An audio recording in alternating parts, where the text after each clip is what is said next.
नमस्कार दोस्तों, आपका स्वागत है जियो लाइव स्टडी स्ट्रीम चैनल पर। तो दोस्तों आज हम करेंगे साइंस जी के वन लाइनर।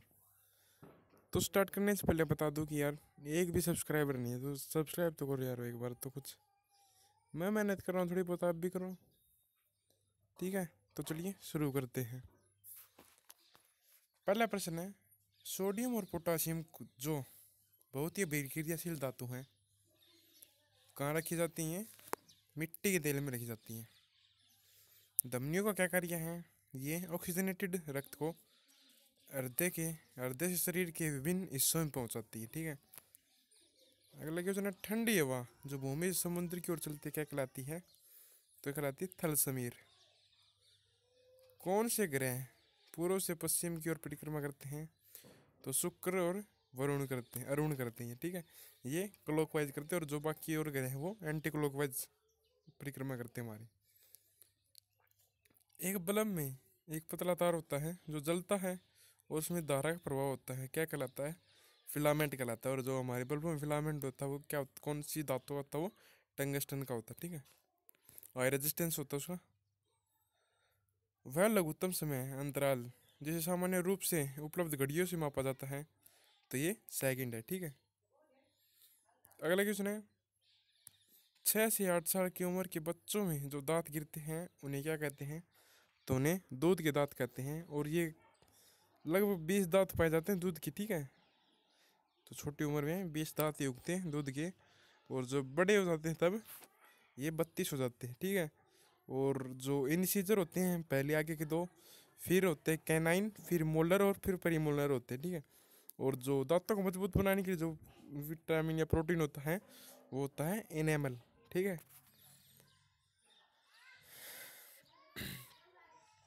अगला क्वेश्चन है, पेरिस्कोप में किस दर्पण का प्रयोग किया जाता है? तो पेरिस्कोप में समतल दर्पण का प्रयोग किया जाता है। दूरबीन जैसा होता है पेरिस्कोप भी, वैसे फिल्म वाला होता है। घास में मौजूद एक विशेष प्रकार का कार्बोहाइड्रेट जिसे मानव द्वारा नहीं पचाया जा सकता क्या कहलाता है? सेलुलोज कहलाता है, ठीक है। अगर हमें अब तक पूछ होती तो हम इसको पचा सकते थे। मौसम के पूर्वानुमान हेतु किसका प्रयोग किया जाता है? तो बैरोमीटर का प्रयोग किया जाता है, ठीक है। और अधिकतम न्यूनतम तापमापी का भी प्रयोग किया जाता है। सूरज की ऊष्मा हम इस प्रक्रिया द्वारा पहुंचती है हमारे पास, तो कौन सी प्रक्रिया में? विकिरण द्वारा पहुंचती है हमारे पास।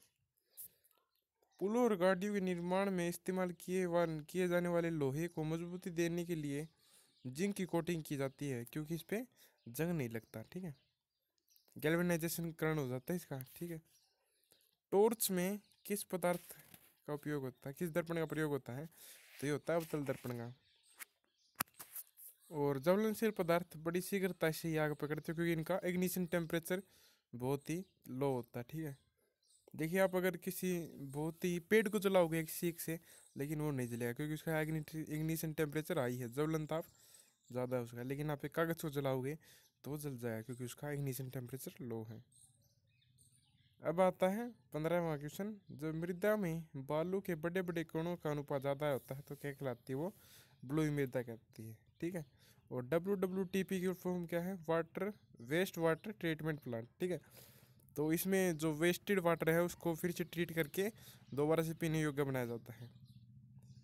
क्वेश्चन नंबर 17 है, विद्युत प्रतिरोध को किस में मापा जाता है? तो ओम में मापा जाता है।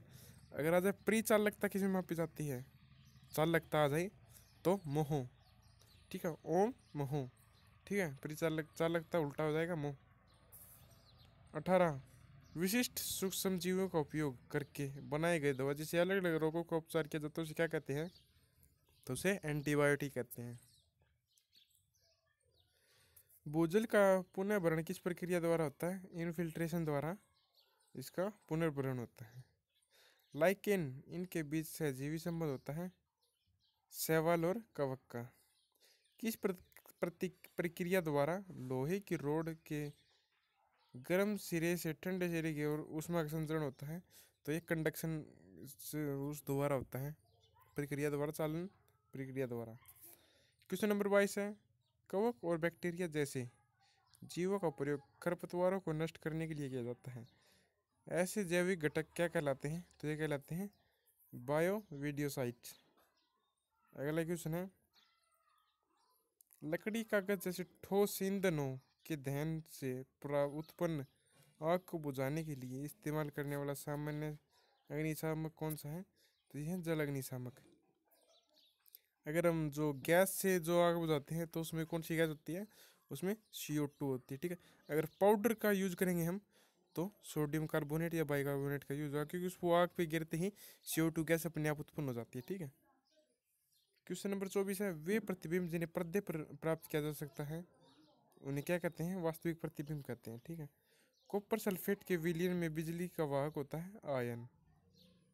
पानी के गिलास में रखा गया एक चम्मच पानी के पृष्ठ पर मुड़ा हुआ दिखाई देता है, क्योंकि ये प्रकाश का अपवर्तन के कारण होता है ये सब कुछ, ठीक है।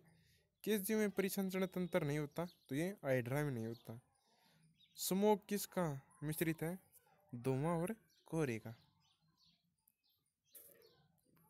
आगे है खाद्य वस्तुओं जैसे अनाज और दालों का सामान्यतः सूर्य के प्रकाश में सुखाकर संरक्षित किया जाता है, क्योंकि इस विधि को क्या कहते हैं? निर्जलीकरण कहते हैं इसको, डिहाइड्रेशन। द्रव द्वारा लाया गया दबाव गहराई के साथ बढ़ता है। अगला क्वेश्चन नंबर 31 है, ये लिखना रह गया था। जुकाम और फ्लू में एंटीबायोटिक प्रभाव नहीं होता, क्योंकि इनके इनका कारण है वायरस, ठीक है। अगर हम एंटीबायोटिक देखें तो इनमें कोई प्रभाव नहीं होगा जुकाम में और फ्लू में, ठीक है। जुकाम में आप जितनी भी दवाइयाँ ले लें आपको ठीक नहीं होगा, बस आपकी जो अगर पावर ज़्यादा है आपकी उसकी प्रतिरक्षा की तो आप जल्दी ठीक हो जाएंगे। अपरिष्कृत क्रूड पेट्रोलियम ऑयल किस प्रक्रिया द्वारा परीक्षित किया जाता है? तो ये किया जाता है प्रभावी आसवन द्वारा। उस रक्षा यंत्र का नाम बताइए जो विद्युत उपकरणों को क्षतिग्रस्त होने से बचाता है। तो ये है फ्यूज, ठीक है। हाई टेम्परेचर हाई वो होता है इसका रेजिस्टेंस, और लो इसका वो होता है गलनांक, ठीक है। गलनांक इसका बहुत ही लो होता है और हाई इसका रेजिस्टेंस होता है। पौधों की जड़ों में पाया जाने वाला बैक्टीरिया जो वायुमंडलीय नाइट्रोजन के विलय के रूप में रूपांतरित किया जाता है, जिससे उसका प्रयोग पौधों द्वारा किया जा सके, तो ये है राइजोबियम। 34 है, यदि एक वस्तु का द्रव्यमान बढ़ता है तो घर्षण बल में क्या प्रभाव पड़ेगा? तो द्रव्यमान के बढ़ने पर घर्षण बल भी बढ़ जाता है, ठीक है। और वस्तु की शेप से उससे कोई मतलब नहीं है, चाहे वस्तु कितनी बड़ी हो, अगर उसका मतलब वेट दो समान वस्तुओं का समान होगा और चाहे कितनी बड़ी हो कोई मायने रखता शेप उसकी, बस वेट मायने रखता है।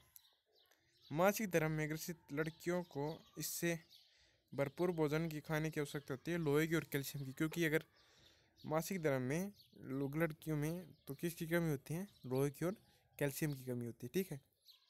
तो आज के लिए इतने क्वेश्चन आगे और लाऊंगा मैं, तब तक के लिए धन्यवाद।